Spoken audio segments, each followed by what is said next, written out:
आपके खून को गरमाने के लिए,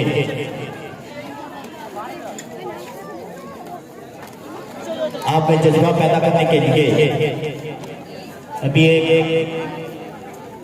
जबरदस्त मिली नगमे पे परफॉर्मेंस की जाएगी।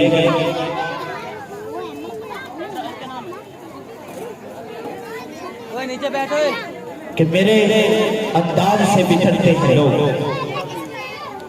कि मेरे अंदाज से बिछड़ते हैं लोग, मेरी ललकार से क्या हाल होता होगा।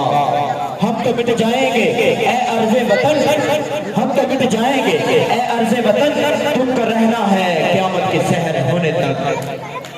तो मैं मिली नगमा पर परफॉर्मेंस के लिए